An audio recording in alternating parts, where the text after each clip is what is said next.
benefited the very wealthy. What I'm going to do is fix the tax system. For example, we have 1,000 trillionaires in America. Billionaires in America. And what's happening? They're in a situation where they, in fact, pay 8.2% in taxes. If they just paid 24%, 25% each in a 10-year period, we'd be able to wipe out his debt. We'd be able to help make sure that all those things we need to do, child care, elder care, making sure that we continue to strengthen our healthcare system, making sure that we're able to make every single solitary person eligible for what I've been able to do with the COVID, with dealing with everything we have to do with, look, if we finally beat Medicare. Thank you, President Biden. President Trump? Well, he's right. He did beat Medicare. He beat it to death, and he's destroying Medicare because all of these people are coming in. They're putting them on Medicare. They're putting them on Social Security. They're going to destroy Social Security. This man is going to single-handedly destroy Social Security. These millions and millions of people coming in, they're trying to put them on Social Security. He will wipe out Social Security. He will wipe out Medicare. So he was right in the way he finished that sentence. And it's a shame. What's happened to our country in the last 4 years is not to be believed. Foreign countries, I'm friends with a lot of people, they cannot believe what happened to the United States of America. We're no longer respected. They don't like us. We give them everything they want, and they think we're stupid. They think we're very stupid people. What we're doing for other countries, and they do nothing for us. What this man has done is absolutely criminal. President Trump, staying on the topic of immigration, you've said that you're going to carry out, quote, the largest domestic deportation operation in American history, unquote. Does that mean that you will deport every undocumented immigrant in America, including those who have jobs, including those whose spouses are citizens, and including those who have lived here for decades? And if so, how will you do it? Just 1 second. He said we killed 3 people. The people we killed are al-Baghdadi and Soleimani, the 2 greatest terrorists, biggest terrorists anywhere in the world. And it had a huge impact on everything, not just border, on everything. He's the one that killed people with the bad water, including hundreds of thousands of people dying, and also killing our citizens when they come in. We are living right now in a rat's nest. They're killing our people in New York, in California, in every state in the union, because we don't have borders anymore. Every state is now a border. And because of his ridiculous, insane, and very stupid policies, people are coming in and they're killing our citizens at a level that we've never seen. We call it migrant crime. I call it Biden migrant crime.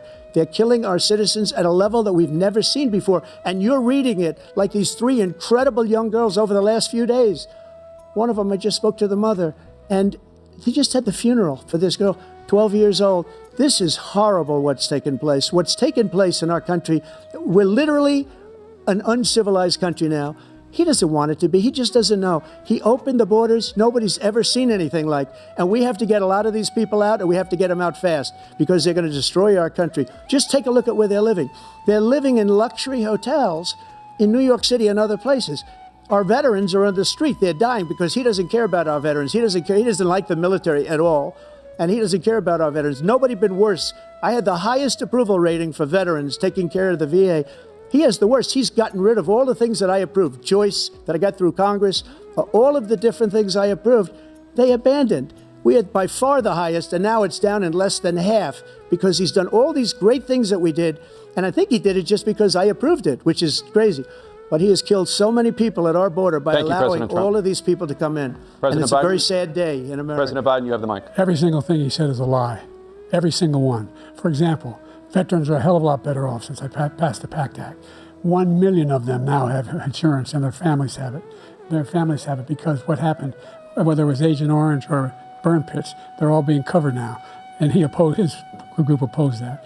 We're also in a situation where we have great respect for veterans. My son spent a year in Iraq, living right next to one of those burn pits, came back with stage 4 glioblastoma. I was recently in France for D-Day, and I spoke all about those heroes that died. I went to the World War I cemetery he refused to go to. He was standing with his 4-star general, and he told me, he said, I don't want to go in there because they're a bunch of losers and suckers. My son was not a loser, was not a sucker. You're the sucker. You're the loser. President Trump? First of all, that was a made-up quote, suckers and losers. They made it up. It was in a third-rate magazine that's failing, like many of these magazines. He made that up. He put it in commercials. We've notified him. We had 19 people that said I didn't say it. And think of this. Who would say I'm at a cemetery or I'm talking about our veterans? Because nobody's taken better care. I'm so glad this came up and he brought it up. There's nobody that's taken better care of our soldiers than I have. To think that I would, in front of generals and others, say suckers and losers. We have 19 people that said it was never said by me. It was made up by him, just like Russia was made up, just like the 51 intelligence agents are made up, just like the new thing with the 16 economists are talking. It's the same thing. 51 intelligence agents said that the laptop was Russia disinformation. It wasn't. That came from his son, Hunter. It wasn't Russia disinformation. He made up the suckers and losers, so he should apologize to me right now. Four-star general standing to your side who was on your staff who said you said it, period. That's number one. And number two, the idea that I have to apologize to you for anything along the line. We've done more for veterans than any president has in American history. And they now are in their family. The only sacred obligation we have as a country is to care for our veterans when they come home and their families and equip them when they go to war. That's what we're doing. That's what the VA is doing now. They're doing more for veterans than ever before in our history. All right, thank you so much.